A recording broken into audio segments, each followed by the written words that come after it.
Got questions? Ask me, Paano Ba Attorney, with Congresswoman Attorney Migs Nograles and Jerome Sanoy. Amping kanunay!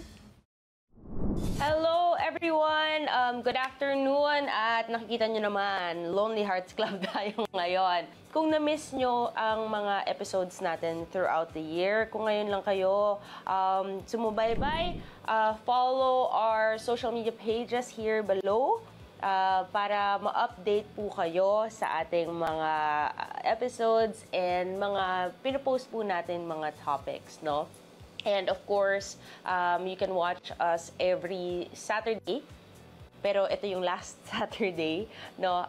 From 2 to 3 p.m. Minsan lang talaga, dahil sa mga busy schedule, ay hindi yan eksakto at 2 p.m. Minsan may mga Sundays yan. Hopefully next year, we will really stick to that, but we will let you know naman po kung hindi. But again, no, kung pina-follow nyo naman, magkakaroon naman ng notification yan sa ating social media pages, sa TikTok, sa Facebook, every Saturday, 2 to 3 p.m. Pwede nyo rin kaming subaybayan every Saturday from 4 to 5 p.m. sa Barangay 103.5 sa GMA Super Radio 1125. Meron din tayo every other Saturday from 3 to 4 p.m. sa TV5 101.9 News FM and PTV Davao. We also upload po every other Saturday. So, pwede nyo pong balikan ng episodes din sa YouTube and of course, sa Spotify. Lalo na babiyahe kayo, pauwi ngayon, o kung saan man, pwede nyo i-download ang episodes online habang may internet kayo para habang sa biyahe nyo, kahit wala kayong internet, pwede nyong pakinggan ang ating episodes sa Spotify. Ayan po. So, mayong hapon, no, sa ating tanan kay Princess. Sino tatanong niya?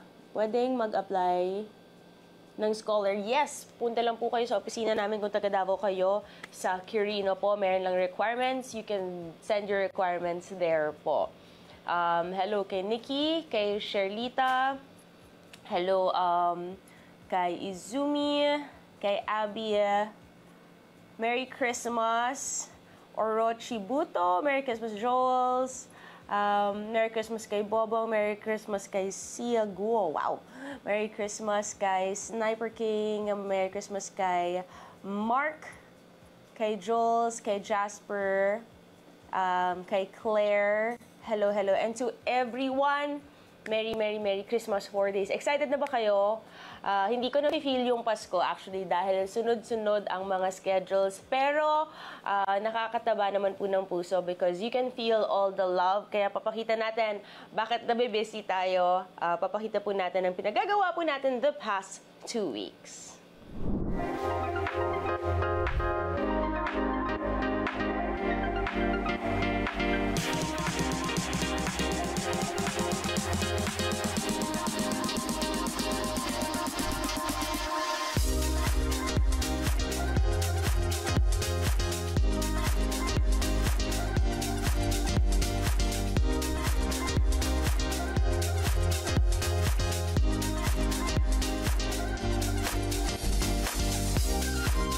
You want to be a lawyer? Then let me tell you of a story of a medyo overachieving Pinay. That's me. As a child, I've always wanted to char. We don't want to go that far. 2012, New York City. After 4 years of college, while working at the law school library and volunteering at different non-profit organizations, I graduated with a dual degree from Fordham University. My courses, political science and economics. Yay! Anong yay, Attorney Migs? We've only just begun. Naturally, I moved back to the Philippines to help out our family business. And yung sweldo ko doon, yung nagpaaral sa akin for school. Got my Juris Doctor or law degree with thesis plus my MBA or Master's in Business Administration. Yet at the same time, time. Why? Ewan ko. Baka kasi ayoko magka-jowa. Kidding. It's because I joined the 5-year program of the LSU FEU Joint Consortium Program where you finish in 5 years your JD and MBA degree. Dahil Lasal yon at Atenista yung tatay ko, he did not like it at all. So, sabi niya sa akin, the only time I will ever step foot in Lasal is if I go up the stage and pin your valedictory medal. Bet!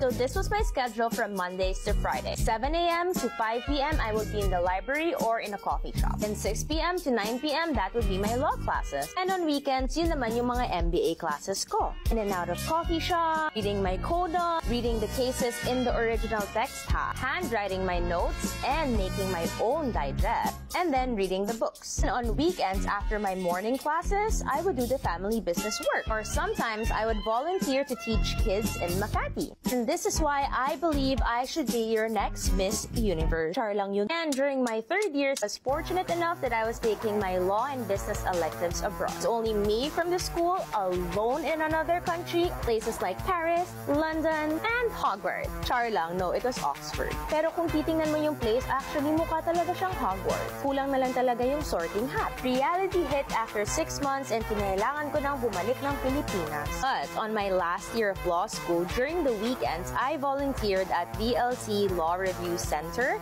so that I could help barristers. Syempre, kailangan mo ng good karma. But really, it was so I could have the benefit of sitting in during the lectures to the barrister. Why did I do this? Kasi advanced tayo mag-isip! Because you know what they say, first day of law school is the first day of your bar review. Guys, legit tip to. Baliw man siguro to si Attorney Migs. Uy, I know, right?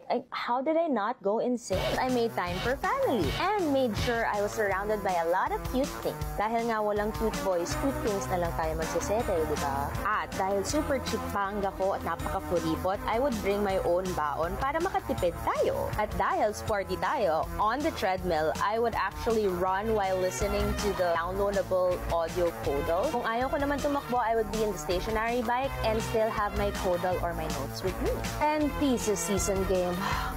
My thesis was about sari-sari stores and how we can legally strengthen them and protect them and give them more benefits so that it could be beneficial to our economy. What a nerd. Currently, I'm actually using that thesis to craft the bill which I plan to file here in Congress.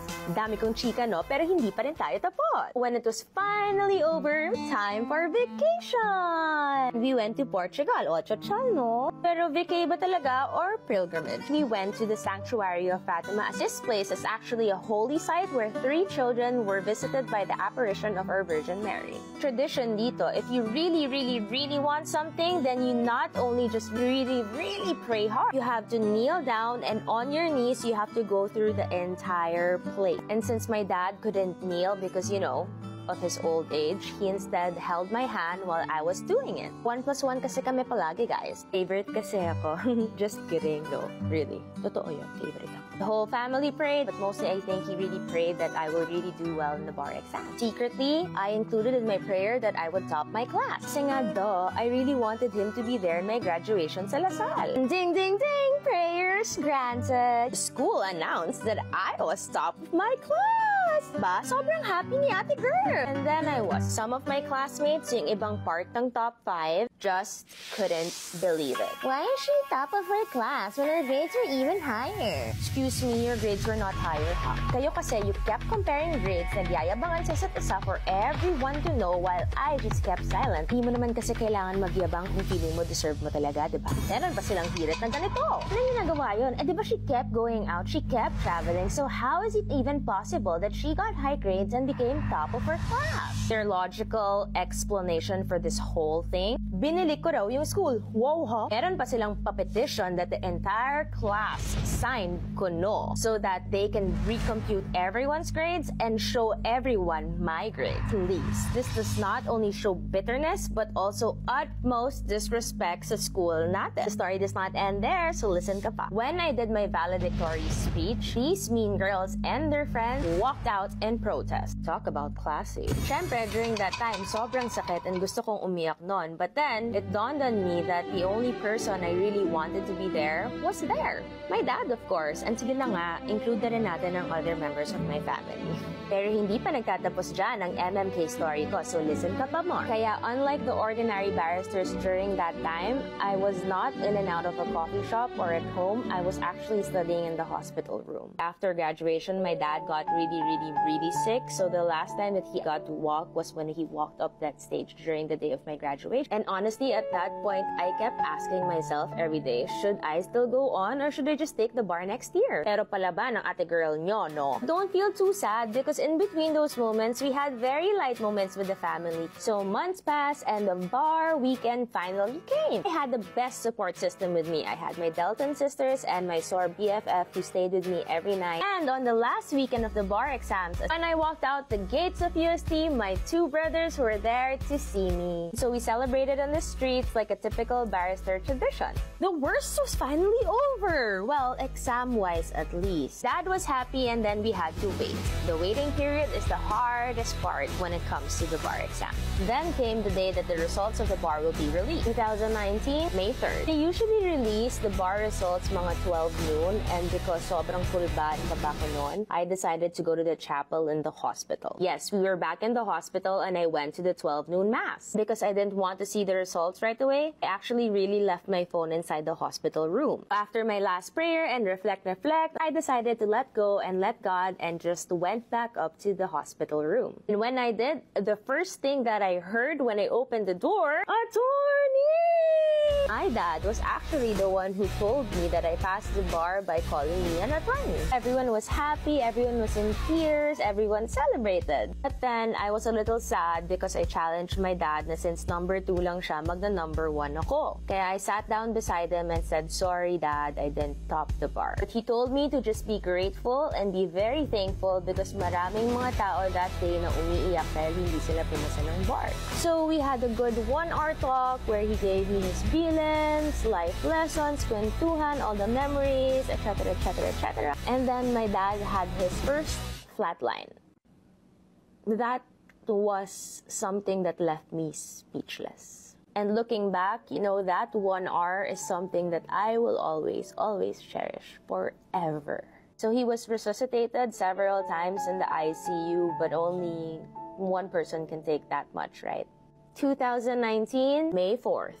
The day my dad passed away while my siblings were holding his hand and I was by his forehead. That's when I felt everything all at once. Grief, the stress, the bullying, the elections that happened where I had my first loss, and the whole hospital in and out experience. And so the story was really this. My dad stayed strong and held out as much as he can just to see his little girl pass the bar. So although the people who are taking the bar in the next few days won't probably see that, I just want to wish you all good luck and Godspeed. I was able to do that amidst all the things na pinagdaanan ko. Kaya nyo rin yan! And just know that whatever happens, you've made your parents, your family, lalo na, yourself, very proud. Well, I know I made my dad proud. Tiwala lang. This is Congresswoman Attorney Migs Nograles. Amping kanunay. May utang yung partner mo, tapos lagi pa siyang hinahabol ng inutangan niya. Stress, diba? Tapos, biglang na-dead si jowa mo. Double stress, double sakit. And just when you thought it couldn't get any worse, ikaw na ngayon hinahabol ng inutangan niya. Sinisingil ka na sa balance niya. So, pagdating dito, what's mine is yours din ba yung peg? Ang utang niya ay utang mo rin ba? Syempre, hindi. Well, depende. Una, yung creditor hindi ka pwedeng habulin dahil yung contract of payment is between your dead jowa and yung creditor. And since wala na siya, rest in peace, si creditor can only collect now sa estate ng dead jowa mo. Pero, may situation ba na pwede kang habulin itong creditor? Yes. First, kung joint or solidary debtor ka. Meaning, kasama ka talaga sa utang to begin with. Na tipong nag-sign ka rin sa contract. Or na nandun ka at nag-agree ka na uutangan mo nga itong tao na to. 2, novation. Kung yung partner mo inassign sa'yo yung debt with the consent of the creditor at consent mo. Meaning, alam mo na sa'yo na mapupunta yung utang ng partner mo at alam din ni creditor ikaw ang hahabulin niya. So, kung pasok ka dito in any of these situations, di mahahabol ka te. Pero kung hindi, di yung utang ni Jowa till death do us partner rin ng pe. Ay, attorney, paano kung hindi ka binigyan ng calamity leave ng kumpanya mo kahit nag-declare na ng state of calamity ang gobyerno? First, there's no such thing as a calamity leave. Well, at least sa labor laws natin, walang ganon. Yung mga leaves mandated by law, service incentive leave, maternity leave, paternity leave, solo parent leave, leave for women after surgery for gynecological disorders, or leave for victims of VAUSI. So, wala tayong calamity leave under the labor laws. Pero, since meron tayong tinatawag na konsepto ng management prerogative, when an employer is free to regulate according to his own discretion and judgment all employment aspects including grant of leaves, then pwede mag-decide si employer magkaroon ng calamity leave. And yung rules nun, depende kay employer. Yay! Pero paano kung walang ganito at gusto nyo na mag-absent sa trabaho dahil pag tumingin ka sa labas, nandiyan na yung arko ni Moses? Under Labor Advisory No. 17 Series of 2022, kung may employee na hindi pumasok ng trabaho by reason of imminent danger, such as weather disturbances or similar nature, then wala siyang administrative sanction. So, pwede ka nang hindi pumasok sa trabaho, kaso nga lang, it will be considered an unpaid leave. Pero at least, wala kang sanction. Yay! Got questions? Ask me. Paano ba, attorney? Amping kanunay.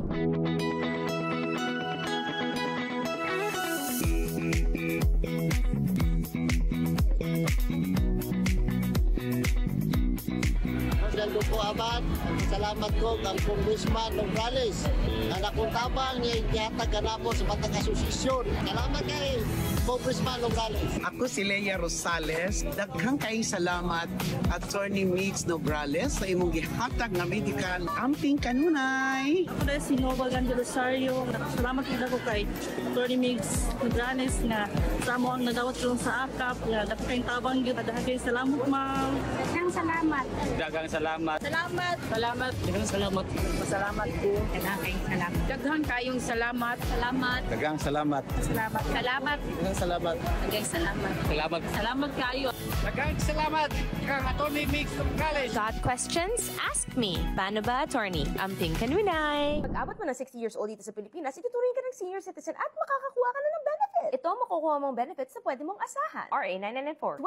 20% discount sa may establishment like restaurant, sinihan, at public transportation. Plus, may exemption pa sa VAT in applicable cases. May libre ka pang 1,000 monthly stipend. So, parang allowance mo na rin yun. Libreng vaccines para sa flu at pneumonia. Libreng medical and dental services sa mga government facilities. May priority lane ka pa sa mga establishment. Covered ka pa sa healthcare. RA 10645 sa mandatory PhilHealth coverage. May 5% discount pa sa water and electricity bill. But, dapat na sa pangalan mo yung bill, ha? At hindi lalampas ang 100 kilowatts per hour sa kuryente and 30 cubic meters sa tubig. May discount pa sa training and educational program. 5% discount sa grocery. But, dapat 1,300 per week yung gastos mo. At, dapat at least 4 kinds of basic necessities and prime commodities ang binili mo. Like tinapay, cooking oil, itlog, at gatas. And, depending on your city, pwedeng magbigay ang LGU ng specific discounts for senior citizens. Tapos, kung minimum wage earner ka pa, wala kang income tax. Retirement benefits apply also for SSS, GSIS, and Pag-ibig. 20% discount pa sa funeral services for your family. Pero sana matagal-tagal pa bago mo isipin yun. So, I guess there's something to look forward to when you turn 60. Rosmar and Rendon, persona non grata entire Palawan? Ops, teka lang. Legal nga ba itong ginawa nila? Can an LGU actually declare someone to be persona non grata? First, ano nga ba itong persona non grata? Latin term yan, sis, social. And it means unwelcome person. Pero, kaya nga ba ng isang LGU prevent ang isang tao pumunta doon? Ayon sa batas natin sa jurisprudence and of course sa DILG opinion, an LGU can declare a person a persona non grata through an ordinance or a resolution. Teka, ano bang pinagkaiba ng resolution tsaka ng ordinance? An ordinance is like a local law, meaning kailangan dumaan ng 3 readings ito. Ang resolution naman, expression of a sentiment, meaning feelings mo lang to. And hindi to magiging legally binding kapag meron ibang batas na tatamaan at right ng isang tao na tatamaan pag ginawa mo to. Bakit? Because we have our own rights too, especially our constitutional rights. Parang our right to freely travel. So, kung may isang declaration that will inhibit a person or impede their constitutional rights to travel or to live or to go to some place, maaari ha, hindi legally binding itong mga ganitong klaseng resolution. Kasi nga, based on sa DILG opinion, kung may mga ibang batas na mga constitutional rights na matatamaan mo, dura lex, sed lex. Pwedeng mahirap i-obey ang law, but it is still the law, so we have to obey. So, kung keme-keme lang nga to, and you feel that your right has been violated, then file an appeal. But then again, follow the law. Don't hurt people's feelings kasi. Mag-ingat sa mga sinasabi nyo. Kasi minsan, pwedeng feelings versus versus feelings ang kaso. May viral video na kumakalat na isang student ay pinalo na isang teacher. Ano ba yung sinasabi ng batas tungkol dito? Ayon sa family code natin, may parental authority isang teacher to discipline a student. Pero teka, bawal itong corporal punishment. Physical harm, as in pinapalo yung student. Pwede ring mahulog to sa verbal abuse, as in may mga masasakit na pananalita. Kasama na rin dito ang pag-i-intimidate or banda na mananakit or pagmumura, pag-iinsulto, at ang panlalait sa bata ay DepEd Child Protection Policy. So,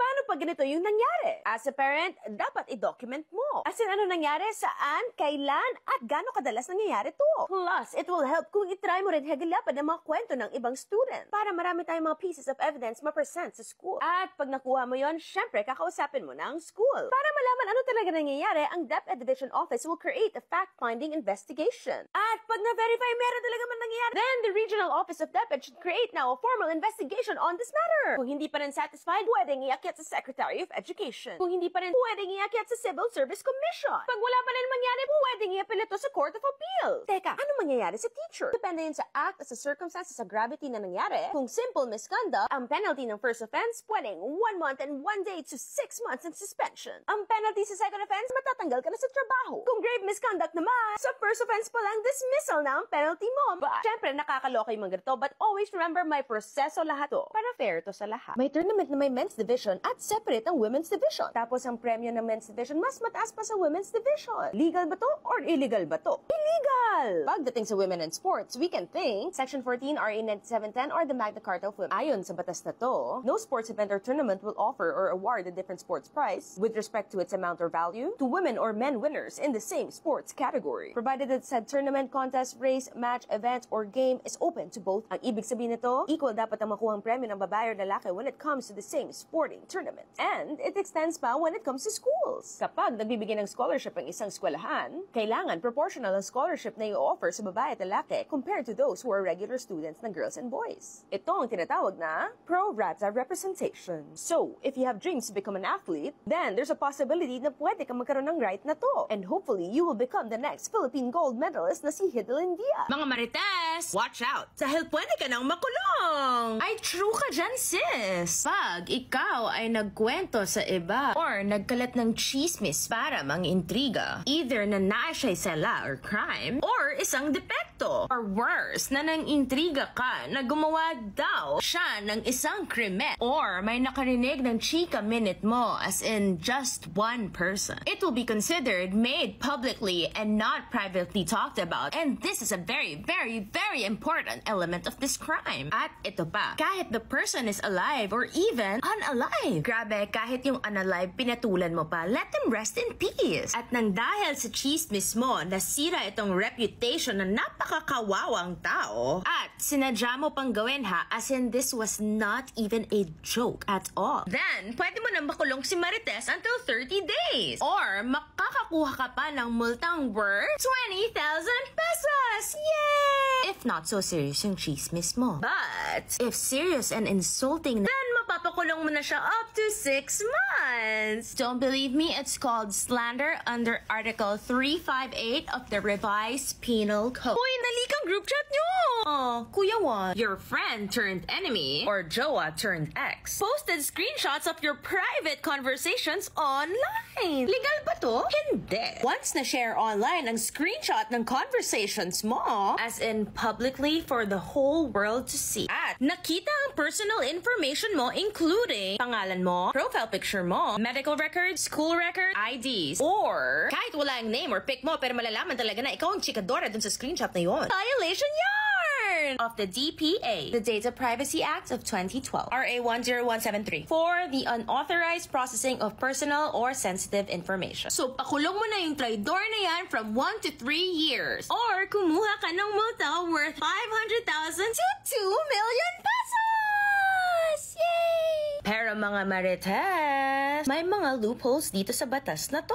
Kung hindi kayo identifiable sa screenshot, no name, no profile picture, or kahit nandun but it's blurred, kahit nakita na ng buong mundo ang conversation mo, even if you were bashing someone at lumabas na yung totoong ugali mo, legal naman to. Wala kayong kaso. But actually, marami pang mga exceptions and violations under the DPA. But, well, that's a video for another day. No, tayo ni Alice Guo, bakit mo naman ginawa yun? Kahit Department of Justice gusto gusto ko nang habulin. So, ano nga ba mangyayari sa notaryo ni Alice Guo? As in yung nag-notarize ng counter affidavit niya sa panahon na wala siya dito sa Pilipinas. Paano nangyari yun? Ano yun? Teleport? Wow! So, if you've been hiding under a rock at hindi mo alam yung mga nangyayari, may nagnotaryo sa counter affidavit ni Alice Guo, as in lahat ng mga sinabi doon na depensa niya, habang wala si Alice Guo dito sa Pilipinas. And sinabi na notary public na yon na lahat ng mga nakasabi doon sa counter affidavit ay totoo. At sinabi niya at ginawa niya sa harapan ng notary public na yon.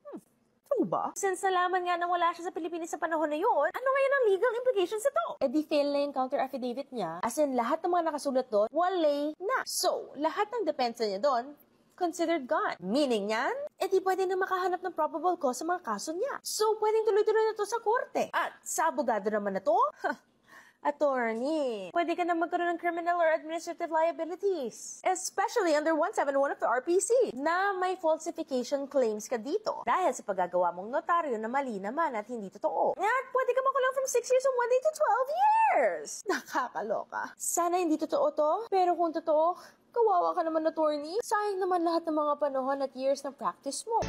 So, nangyayari to sa Pilipinas because AFAMs or foreigners cannot own land here in the Philippines. Section 7, Article 12 of the Philippine Constitution. So, dahil dito, ano ba yung loophole na ginagamit ng mga foreigners? Usually, yung mga madly in love sa mga Pinoy will buy property under their partner's name. Pero, may smarter legal ways to own land here. 1. Pwede sila mag-purchase ng condominium as long as yung foreign ownership ng building ay hindi lalampas sa 40%. 2. AFAMs can actually inherit land basta sila yung legal heir ng Filipino. 3. AFAM investors can actually rent land for 50 years from a Filipino owner and renewable siya for another 25 years. Investors Lease Act. 4. A FAM can make a corporation with a Filipino citizen. Pero, itong corporation na to has to be 60% Filipino-owned. So, bakit nga ba bawal yung mga foreigners to own land here in the Philippines? Well, that's a video for another day. Babae ka ba at iniisip mo pumasok ng Philippine military? Under our laws, protektado ka. All thanks to Women in Development and Nation Building Act, RA 7192. This act ensures na lahat ng mga babae dapat kasama sa lahat ng efforts ng bansa natin, including the military. Meaning, dapat may mga opportunities available sa ating mga babae. And fast forward to today, yung Philippine military may rules and regulations na dapat may equal treatment sa lahat ng mga babae. Equal opportunity policy. Syempre, to eliminate discrimination and ensure fair treatment to all members of the military. Gender development program to promote equality. Address gender issues at palakasin ng mga babae sa loob ng military. Maternity and paternity leave policy. Syempre, kailangan ng maternity leave benefits sa lahat mga women personnel. And syempre, dahil equal tayo, paternity leave na rin para sa mga lalaki. Training and education programs. Ang aim nito, improve understanding and give respect to gender differences, and of course, to promote a culture of inclusivity. Health and wellness program. Syempre, may health and wellness program specific to women needs. So, kasama dito ang reproductive health services and support for breastfeeding mothers. Career development and promotion policy. Syempre, kailangan bigyan ng career development and advancement ang women in the military. Kasi nga, kailangan ng equal opportunity sa mga babae when it comes to training, promotion, assignments, and recruitment. And of course, the anti-sexual harassment policy. Buta nilang sobrang strict nila dito because it's considered a serious offense in the AFP. So, meron silang mga ways for reporting and addressing the complaint. Yay! So, girl, if you're thinking of joining the military, why not? Because you're covered by the law. Palak daw ng dating Miss U President na si Paula Sugar, idemanda sa Thai courts itong may-ari na si Anja Krajuzatip dahil sa kanyang mga false allegations sa kanya tungkol sa corruption. So, paano kung sa Pilipinas nangyari itong mga allegations na to instead of Thailand? Since ginawa itong mga allegations online, ito ay mahuhulog sa sinasabi nating cyber libel. Article 353 of the Revised Penal Code and the Cybercrime Prevention Act. So, ano bang mga elements ang kailangan para maging cyber libel ang isang krimen? May false,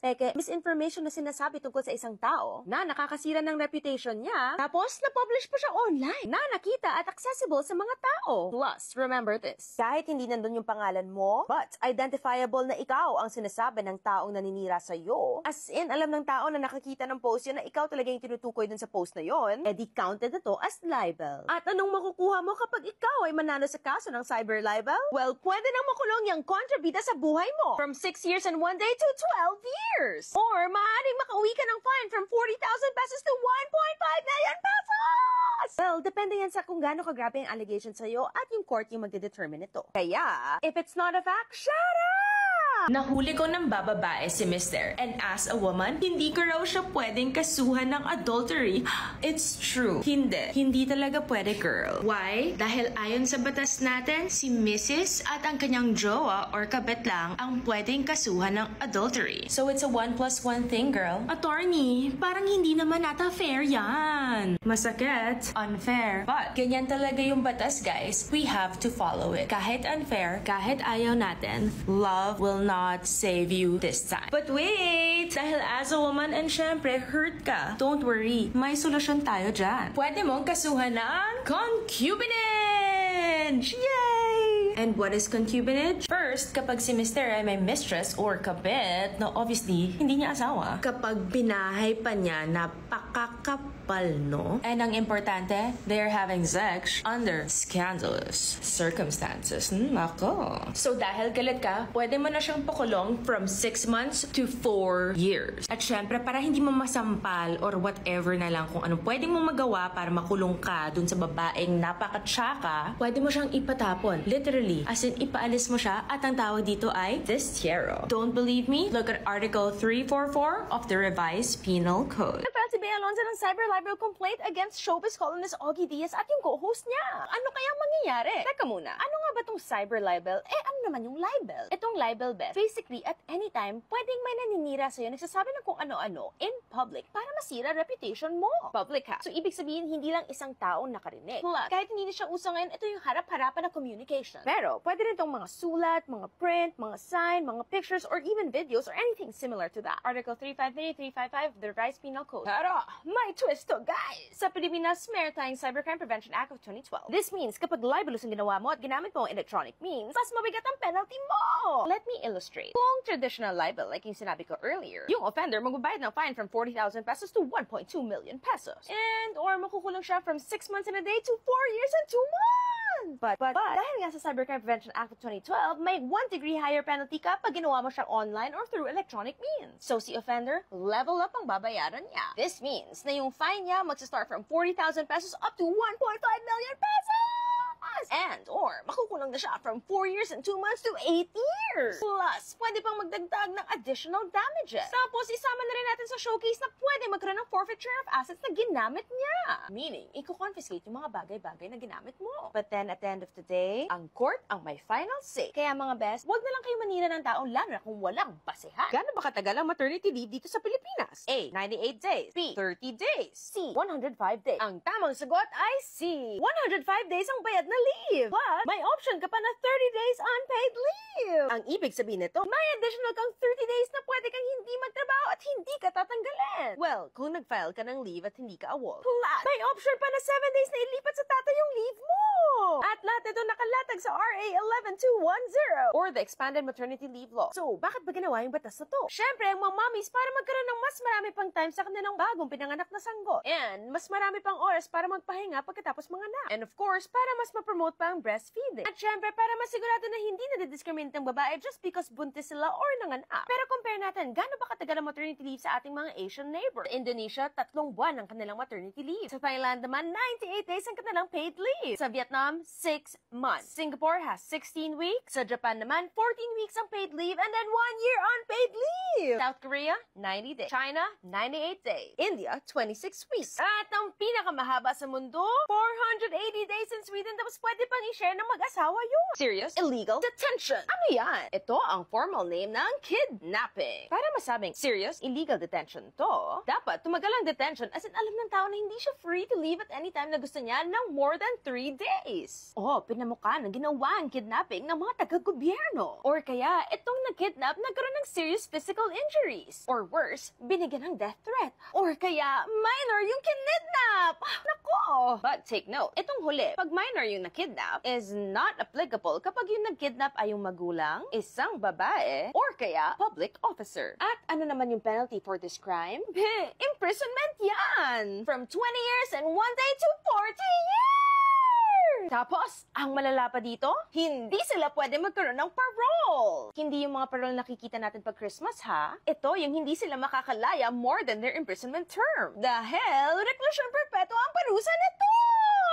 Nagbabagang balita, isang viral sports car kinumpiska ng Bureau of Customs. Pero teka, bakit nga ba? Because allegedly pinaghihinalaan na smuggled daw ang sports car na to. Pero kung mayaman ka na, bakit mo pa kailangan bumili ng isang smuggled sports car? Dahil dito sa Pilipinas, malaki ang binabayad pagdating sa import taxes. Lalo na pagdating sa mga sasakyan. Imported vehicles have 40% custom duty, 10% VAT, at ad valorem tax from 15% to 100% depending on the piston displacement. So simply put, syempre gusto na makakuha na isang luxury car na mas mas mura ang bayad. Pero ano nga ba ang batas na nilalabag nila? Well, syempre, hindi pwedeng bumili ka ng isang smuggled item dito sa Pilipinas. And what are considered smuggled items? 1. Pag hindi dumaan sa customs officer. 2. Isang bagay na natagpuan dun sa baggage ng isang taong dumating dito sa Pilipinas at hindi niya dineclare sa customs. 3. Of course, yung mga may peking dokumento. So, anong mangyayari kapag nalaman na isang bagay ay smuggled? Kukunin to or confiscate ng BOC! Customs Moderation and Tariff Act, CMTA, RA 10863, Section 1113. And what happens to these smuggled items once it's seized? May tatlong choice ang BOC. 1. Donate it to the government for their official use. 2. Ibenta ang item sa isang public auction. 3. Itapon or sirain na to. And what happens to the person who smuggled that item? Depende to sa halaga ng item. Dahil ang kotse nito ay worth 165 million pesos! Then makukulong na siya from 12 years and 1 day to 20 years! Or magbabayad siya ng multa worth 15 million to 50 million pesos! So sa inyong mga nag-iisip mag-smuggle dyan, wag na lang. Ayan na. Hello, Meron na akong guys! katabi. O, diba? Hello po sa inyong lahat. Welcome po dito sa ating episode. And of course, we wish you a Merry Christmas and a Happy New Year. This is Jerome Sanoy. And this is Congresswoman Attorney Mix Lagrales. Ayan. Nandito siya. Sobrang busy niya, pero it's a good problem, diba? Kasi in demand siya. So it's been a good year, diba? It's been a good year so far. Oh. So, guys, huwag niyo pong kalimutan i-follow kami sa aming mga social media platforms. Ito po yun, all of those things. And of course, makikita yung mga short clips, mga short, mga Lahat content ng mga ni Attorney content Mix. And of course, natin. mga ganap niyo po. At Mga of course, ganap, mga programa natin, and of course, yung mga patuloy yung pagbigay natin ng mga legal concerns, no? Yung mga legal. So, eto na, no? So, after all the field work and all, at nandito na si Jerome, dito na tayo sa topic natin, last topic natin for the year. Yes, ito ang ating legal remedies for family disputes. At Yes. huwag niyo pong kalimutan, guys, na i-follow niyo po kami sa lahat ng social media at of course yung ating schedules po. Oo, sinabi ko na kanina. Nag-live na po sila kanina. Hello! Ito na ang ating Season 3, Episode 8, Legal Remedies of Family Disputes. We have a very interesting questions na nakuha ko po. Basically, from email and from the inbox. So, let's go for question number 1. Attorney, ano pwede gawin kapag ang asawa mo ay sobrang sakit magsalita, kagaya ng malas ka daw sa buhay niya? Nako. Narinig mo na ba yon? Kahit yung like jowa mo, like before na Hindi naman. sinabi, napakamalas mo sa buhay. Ang nasabi ko sa kanya, napakaswerte mo sa akin. Ay, wow, mabait ka, no? Pero, minsan, di ba, akala natin yung mga ganito, parang pasag din na lang na, di ba? But actually, meron kayong legal remedy dito, lalo na kung paulit-ulit, no? Dito pumapasok pa rin ang VAUSI, ang Violence Against Women and Children. So, dapat banan ni More yung lalaki na asawa ha, sa mga dili Bisaya, ana. Sa ang lalaki ang nagasulti, ang lalaki ang nagsasabi niyan sa babae. Para makapasok sa Violence Against Women and Children, RA 9262. Kay, that is only applicable for women and children. So, kung yung babae, sinasabihan ng asawa ng lalaki, no, na, oy, malas ka sa buhay ko. Tapos, alam mo yun, masakit na, hindi siya yung pa-joke ka.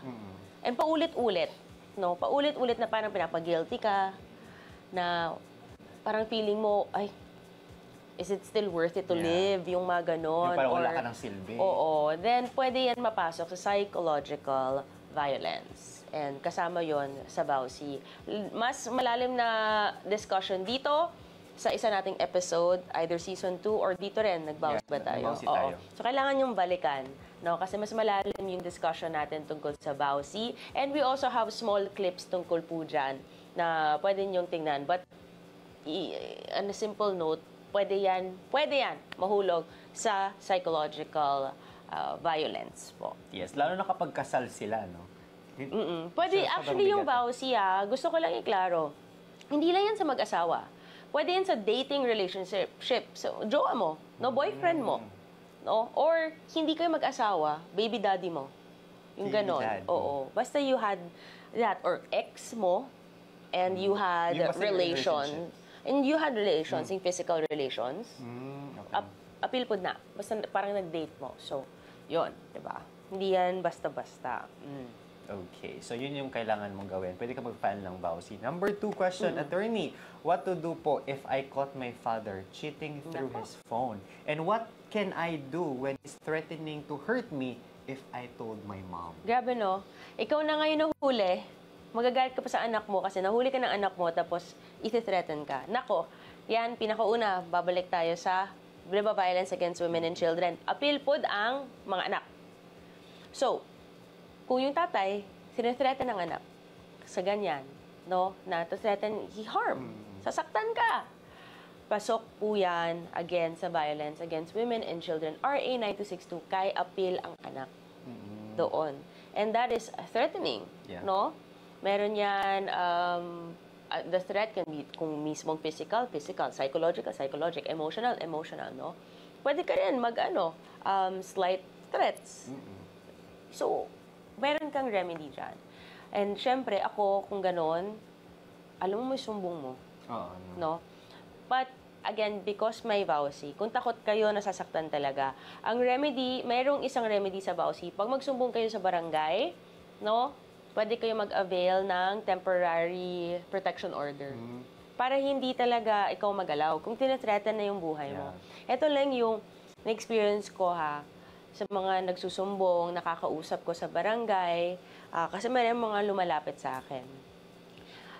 Unfair, no? Kasi pag yung lalaki, ang nadakpan ba, parang hindi ko alam bakit yung barangay parang sasabihin na, ay, away yan pamilya, hindi kami makikigulo yan. Pero, trabaho ng barangay na protektahan kayo, But kung yung babae, yung nadakpan, tapos magsumbong ganyan yung lalaki dun sa barangay, alam mo, grabe na. Parang it's such a big deal. No?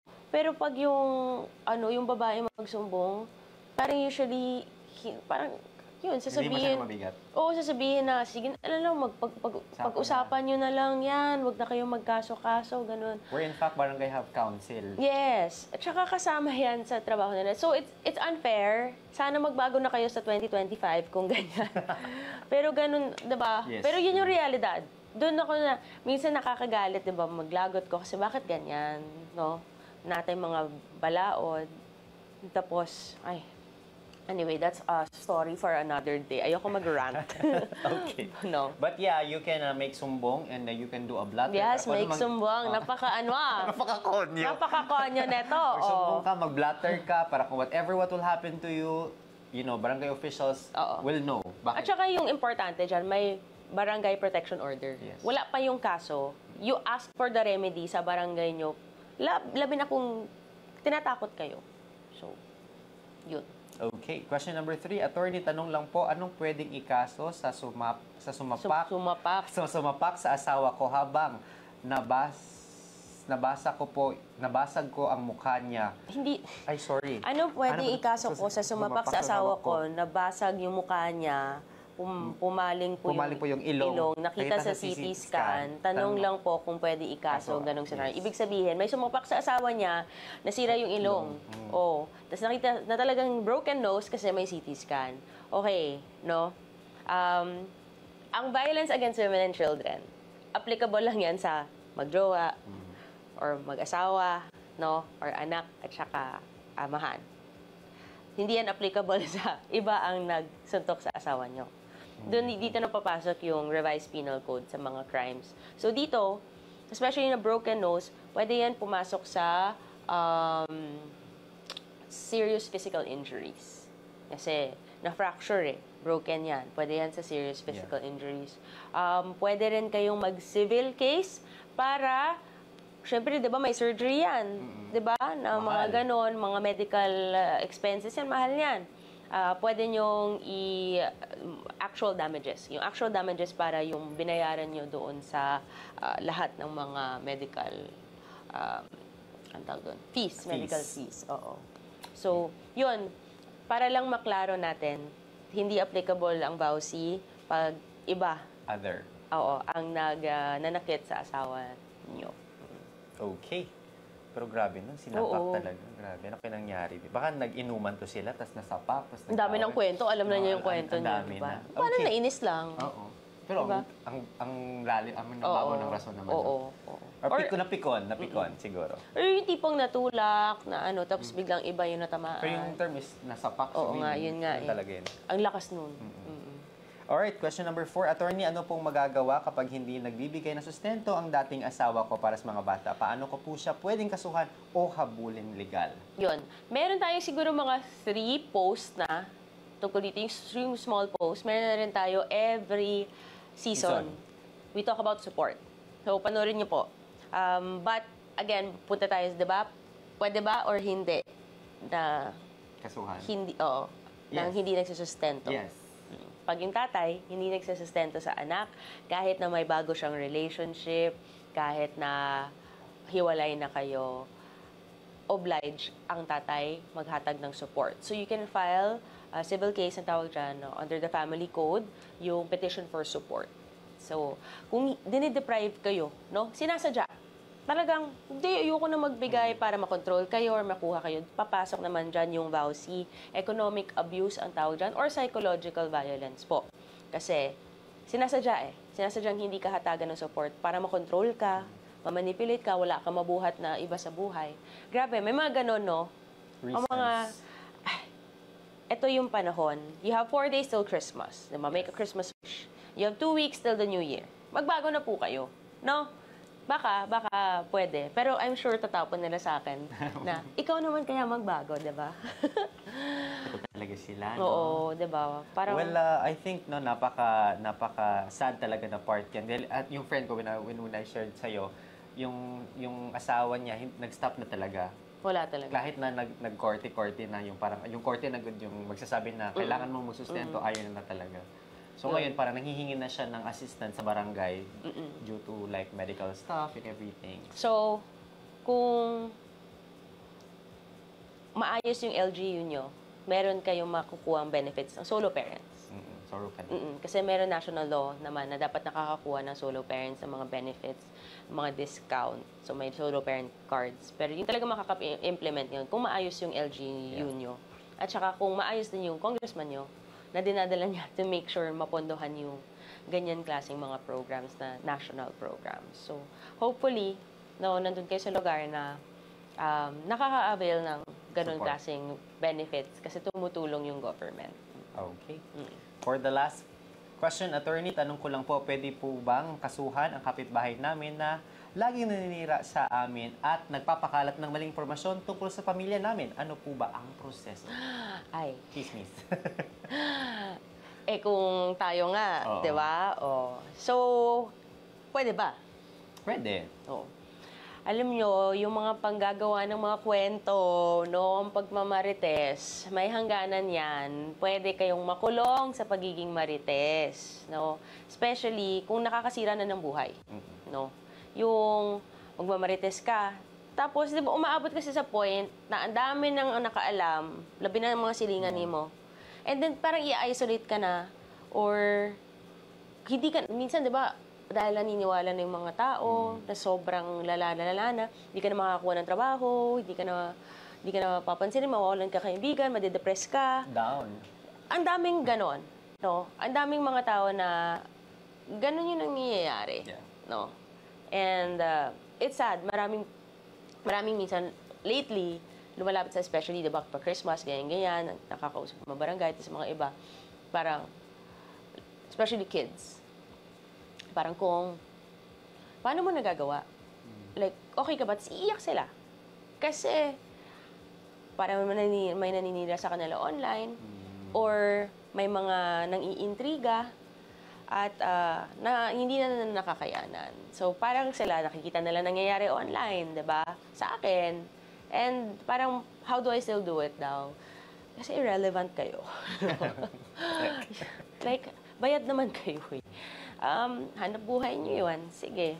Whatever. Yeah. But the reality is, kahit hindi yan trolls, kahit hindi yan bayad, mga online, it happens to people. Meron talaga. At nakakasakit. At simple as, yung dakilang marites na ng barangay nyo na nakakasira, nakagawa ng mga kwento na, yan, pwede nyo nang kasuhan. Especially kung detrimental na sa inyo. No? Libel ang tawag dyan. Affecting your well-being, your wellness. Na talagang alam ng lahat, ikaw yung tinutukoy yung tao na to. No? Libel ang tawag dyan. Pag online ginagawa, cyber libel yan. We've had episodes talking about this. Ito pa, no? Meron sa Revised Penal Code na isang kaso, intriguing against honor. Ano meaning yan? Ang mga intrigera pwede rin makulong. Bakit? So, kunyari, ikaw, nagmarites ka, tapos ako, hindi kita, or may narinig ako, hindi ko alam kung kanino galing. Intriga, di ba? Uy, alam mo ba, si ganyan, ito yung umiikot, tapos pinakalat mo. No? Tapos nasira yung reputation nun. I see. Pwede kang makulong din dahil intrigera ka. Hindi lang si Marites, pati yung intrigera, pwedeng makulong. Hindi lang yung main source. Yun. Which is marami na silang ngayon. Marami mga intrigera. Ang dami. Sobrang dami. Ang dami nga nagsishare, di ba? Ang daming humihingi ng atensyon. Okay, so we're able to answer the last 5 questions for this episode. And maraming salamat. So aside from this one, I get also to check. We also have one video sender, in line with the topic of legal remedies for family disputes. So let's watch this. Attorney, may tanong sana ako, attorney ba? Paano po kung ang asawa ko po ay may kinakasama ng iba pero hindi pa kami legally talaga na anal? Ano po ba ang pwede kong gawin at kung ano po ba ang mga karapatan ko? Nako, anong sagot? Ang karapatan mo ay pinakauna since legal kayo, tapos hindi pa kayo anal. Tapos, this is based on my knowledge and my own understanding. Don't quote me on this. Nag-heads up. So, pwede ka mag-file ng vowsy. You can go to your barangay first. Then once barangay will have a counseling. Hindi siya vowsy, lalaki yun eh. Alatang lalaki yung sound. Nakalimutan ko rin. Nawala na-stress siya. Nawala yung ano ko. Okay. Meron tayong sa season 1, pinag-usapan natin yung defense ng adultery sa concubinage. Ayun, concubinage. Meron din po akong post in-explain anong kaibahan, unsang kalahian sa adultery o concubinage. Since mukhang lalaki ang nag-asulti dito, nag-ask ng legal concern niya. Since siya yung victim at yung babae na asawa niya, ang meron ng iba, ang pwede niyang makaso dyan, adultery. No? Switch it up. Kung babae ang nagsulti at ang lalaki, yung bana niya, ang may kasama ng iba, pwede niyang kasuhan ng concubinage. Ito lang, no? Mamaya, diniscuss na ko na sa mga sa Congress last week naman namin. Na parang sabi ko, alam mo, unfair talaga kayo dahil mga lalaki yung gumawa ng batas. Unfair ang pagkaiba ng adultery sa concubinage, no? Pero, eto, sagutin ko muna, adultery yan. Kasi meron siyang lalaki, yung babae, yung asawa niyang babae, is with another man na hindi niya asawa. Adultery yun. Automatic, adultery yun. I-prove lang na nandoon, may pictures, isang bahay, pwede mo nang kasuhan ng adultery yun. Conversely, kung babae, no, ang nagrereklamo sa iyang bana, sa lalaki, na asawa niya, na kasamang may bago, no, pwede niyang kasuhan ng concubinage only if binabahay ng lalaki yung babae. So, kung jowa-jowa lang, walay bahay, hindi mo pwedeng kasuhan ng concubinage dahil ang nakabutang sa balaod nato ay ginabahay ng lalaki ang babae. So, 'di ba, may loophole yung mga lalaki. Tapos sinabi ng mga lalaki na congressman, sabi, ay, ganun pa yun. Sabi ko, oh my gosh. No? So, hindi nyo na lang babahayin, ganon, para hindi kayo mahuli. Pero I think we're able to discuss what if yung pero bawsi na yun. Nahanap ng bago ng lalaki is lalaki din. Will it still hindi siya concubinage kasi it's a man, yung elements is a man with another woman, not his wife. Pero ano kaya yung what if? Vowsy. Kung babae nagrereklamo, vowsy. Pwede mong vowsy yun. Pero yung babae ay lalaki, pasok pa rin, hindi siya adultery. Hindi. Kasi a woman with another man. Kung a woman with another woman. Parang na-discuss natin yan. Hindi na siya papasok ng adultery. Another assignment din. Gagawin na yun. So you still have your right to do your thing and file adultery against your para sa iyo kasi lalaki ka. And hindi mo kailangan i-prove na binabahay na siya at lahat. Adultery yun agad. Yeah, and for those who are, babae na meron ganitong problem, you can file concubinage to your... Plus vowsy. Plus vowsy. For as long as binabahay niyo yung bago niyang kabit. Kung hindi, may vowsy ka naman. Pero yun nga, diba? And then, mag-file na lang kayo ng annulment din. Yes. No? File na kayo kasi pwede yan psychological incapacity. Kung hindi, grounds yan for legal separation kasi may cheating involved na. Yes. And mental health damage. But again, sa lahat, thank you so much for the love, the continuous support, especially na umabot tayo ng 3 seasons and hopefully abot tayo ng 4 seasons And next year, you will give more things. Kasi mas maraming nagsasend din ngayon ng mga questions and ng videos. Thank you so much. And for those na hate ako, thank you for the engagement. Diba? Kasi at least, diba, nakiklik pa rin naman tao. They get parang nakikure sila, sino ba yung pinaka-hate nyo? And okay lang. Ay, di ko naman kayo kilala. So, but thank you for taking the time. Oo, thank you. Thank you, ginagawa niyo akong relevant sa buhay niyo. That means I've done something right. Diba? Kasi kung hindi ako relevant, hindi niyo ako papansinin. Then, exactly. So, thank you so much. Thank you. Oh, na-emotional ako. Ako din. Parang kasi I've been through something lately and then I realized na parang I will always choose to be the bigger person all the time. Huwag ka lang lumaki physically. Huwag lang physically kasi medyo yung taba natin. may mga lechon pa naman always. Oo, pero thank you, Lady Boss, for always keeping us glowing. Pero, you know, good or bad, talaga, at the end of the day, every experience is an opportunity for growth. Yes. Ayan. Nagalit na ang ating mundo. Kanina pa na yung mga light namin. Pero, diba? Nag-time ng G's. Ibig sabihin lang yan, sign yan na kahit anong mangyari, kahit may masamang mangyari, patuloy pa rin kayo. And, you know, that's life. Yes. Diba?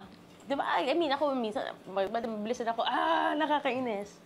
And then later on, pag magkalma ka na, no, isipin mo na lang, opportunity siya for growth. Yeah. No, opportunity siya para hindi ka na magkamali, 'di ba? Like, emotions. Dapat feel mo 'yan eh. 'Di ba? Dapat feel mo 'yan. Feel the pain. Tapos lilipas na 'yan nga, no? Kaya emotion is just energy in motion. Yeah. 'Di ba? Yung sinabi ko before, energy in motion. Pa-feel mo lang 'yan. Although, 'di ba, syempre hindi mo naman ma-resist yung pag emotional ka, trigger na eh. Tapos ang sama-sama mo na, no? Okay. So, pero what's your wish to yourself? Para sa sarili mo, not for anyone. Kasi alam ko marami ka nang gustong mangyari sa lahat na good health in life. Magka-baby. Hala mo na, kung nanonood ka po. Ang dami tatanong sa akin, buntis ko no, Tori. Sabi ko, hindi pa nga eh. Sa mga maritas dyan na feeling nagpakasal ako dahil buntis ako. Baka may mauuna naman mag-post. Oo, diba? Hindi pa po. So yun po, best friend Chino, yun po yung wish niya. Ako hindi, naman, ano ba? Actually, ito prayer ko lagi ha. To have the strength, the wisdom, the patience, to become a better individual and a better leader. Talagang growth. For myself ha. Kasi the more that you grow for yourself, the more that you can serve others. Exactly. So, yun talaga. Same thing, kapag magpe-pray ako, I always say the word, Lord, give me wisdom and strength to do this. Yun yung sinasabi ko always. Nasabi ko, para hindi ako mawala, hindi ako Oo. Kasi, di ba, path naman natin yan. I mean, depende sa kay Lord kung, alam na niya kung ano yung ending natin. Yeah. Pero because human tayo magde-decide kung dito or dyan, basta mabalik tayo sa path. Diba? Going back to the core. Oo. And then, alam mo, mayroon ako nakita kasing real and I think this will apply to everyone kasi per year-ender naman tayo na, di ba, kunyari, you pray for patience. Kunyari, you pray for patience, sana maging patient ka. Yung real na yun, galing yun sa movie eh. Si Morgan Freeman ata yung sinabi, when you pray for patience to the Lord, do you think He gives you patience? Or does He give you an opportunity to be patient? Tapos mapapaisip ka, oo nga, no? Kasi, di ba, pray ka ng patience, ng strength. Tapos, di ba, parang pabigat ng mga problema mo? Tapos, yun pala, maybe it's God's way of answering your prayer by giving you an opportunity na i-testing kung kaya ang patience mo. Kasi wala naman siya bibigay na hindi mo kaya. Exactly. Oo. Diba? Pati yung TV na off na. Pati yung TV na off na. Parang gusto na ata talaga ni Direk na mawala na tayo dito. Paskong-Pasko na talaga siya. Ayaw na niya tayo. Pinaparisan. Nawala na yung light, nawala na yung TV. Hindi namin makita yung no. But pero, anyhow, maraming salamat. Ayan na yung TV. Ayan, nakikita pala namin sila. Ayan. Pero, you know, I hope this year, meron kayong mga nakuha. Sino yes. attorney? Ang pangalan niya po si Jerome Reyes Anoy. George. Oh, si George. Sana marami kayo natutunan this year with our episodes. Sa mga pinagdaanan nyo this year, sana you take it as a lesson, no? Na next year na you'll become a better person. And it's never too late to change. Never. Diba? Every day is an opportunity to change. It's never too late to reach for your dreams. Kung feeling mo na na napag-iwanan ka na ng buhay, walang timeline ang buhay, 'di ba? Wala naman nagsabi dapat ganito ka na at this age. So, hopefully we were part of your journey also. Natulungan namin kayo one way or the other kasi ginagawa naman po namin 'to para makapagbigay ng legal advice, para makapagbigay ng something to help, no? Yes. At babaunin natin when we bid goodbye to 2024. Yes. And say hello to a bigger and a brighter future 2025. Yes. Basta always remember, nothing but gratitude dapat talaga tayo para ma-bring natin yan sa 2025. But again, do not forget, Christmas is not about eating or magsama-sama or magmarites o magchismisan dahil alalahanin nyo, pwede kayong makulong sa pagmamarites nyo. Christmas is about God. So, please, take time to also be grateful that nandito tayo because of our Lord. And Christmas is about Him. Yeah, Sir Jason will check your message. So thank you so much everyone for keeping the company. I know it's hustle, bustle, 1 hour. Grabing traffic sa Davao City. Grabe yung traffic. But thank you so much. And of course, I'd like to take this opportunity to thank you so much, Direk, for understanding and attorney mix for today's Sabi video. niya, I will be there talaga at 2 p.m. Nako. Nako, ang traffic pala to. 2:30, wala pa rin. 3, wala pa rin. 3:30. At least dumating siya. At least dumating ako at hindi ako nang iwan. So again, follow our social media pages, especially kung magmamarites kayo, dito na lang kayo magmarites. Natingnan nyo yung mga episodes natin, yung ating mga short clips, and yun, kung meron kayong mga katanungan, diba? Mga katanungan kayo, biglang may topic kayo na pag-usapan nyo ng pariente ng mga pamilya nyo. Ayan, baka nasagot na po natin yan. Yes, maraming salamat. Don't forget, magkita-kita po tayo next year on our schedule sa TikTok and Facebook.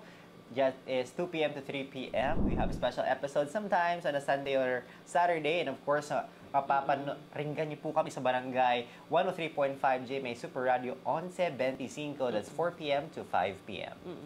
And of course, we have also sa TV5 101.9 News FM and PTV Davao every other Saturday from 3 p.m. to 5 p.m. And anytime, anywhere, you can watch us at YouTube and listen to us on Spotify. Yes. So guys, maraming salamat po. Take care always. Ingat sa biyahe and Merry Christmas and a Happy New Year. And always remember, Amping Kanunay. This is Jerome Sanoy. And this is Congresswoman Attorney Mix Nograles. Thank you again to Lady Boss and of course to JBS Productions. Yay! Thank you guys.